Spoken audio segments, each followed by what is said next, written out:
me go over the crowd. Okay, so we need a way.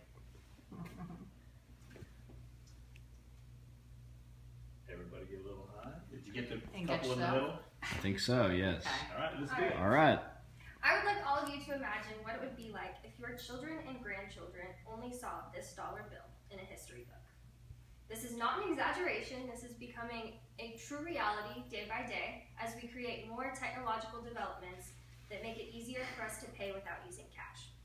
So today I would like all of you to be aware of not only the technological developments of not using cash, but also the digital currencies that have been created, and also the risks and liabilities associated with such new technology that we don't really know what it's capable of. So first, I would like to talk about this idea of simplicity and instant gratification. Today, app makers and other technological developers have played upon this idea of convenience and trying to eliminate everyday errands that you do in your typical life. So first, Lou Carlasso, a writer for Money Under 30, talks about innovations that eliminate us from using cash. First of all would be the Easy Pass. This would be a toll tag that you can just drive right through. This eliminates us from having to carry around loose pocket change and just cash so you can get on certain highways and such. And that eliminates a lot of time sitting on the road there, in addition to carrying around your wallet. You also have the apps where you can take pictures of your checks and it deposits it immediately to the bank, so you don't even have to make an errand to make your deposit.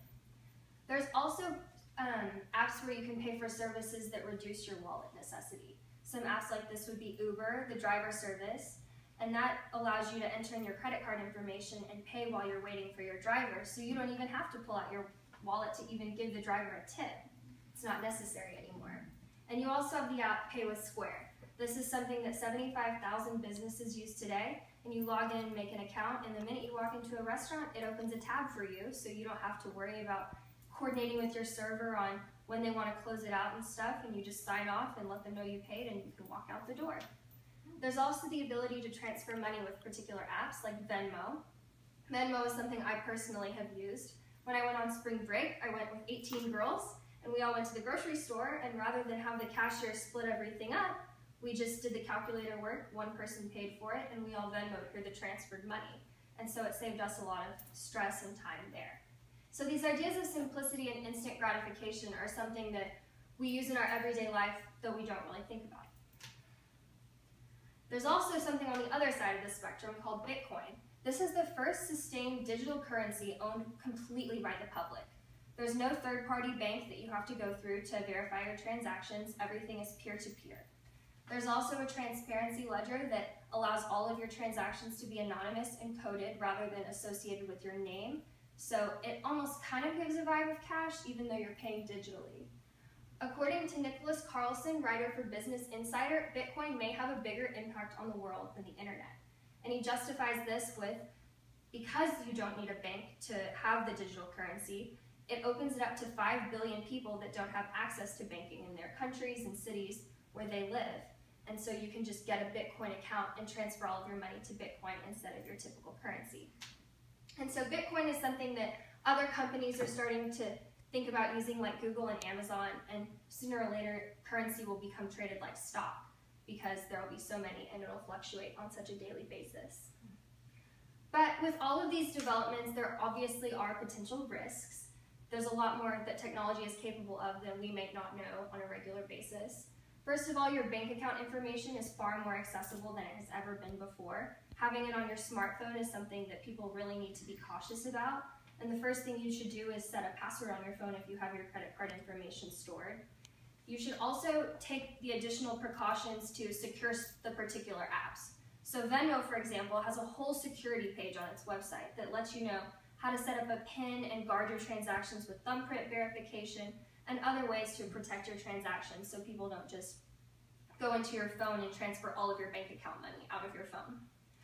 There's also a potential for rising credit card debt, which is something that a lot of people don't really think about. But if you're younger, you don't make as many cash transactions, but if you are middle-aged or adult and you have made a cash transaction, there's obviously that tangible feeling of loss when you hand out your dollars than when you just swipe your card and carry on with your day.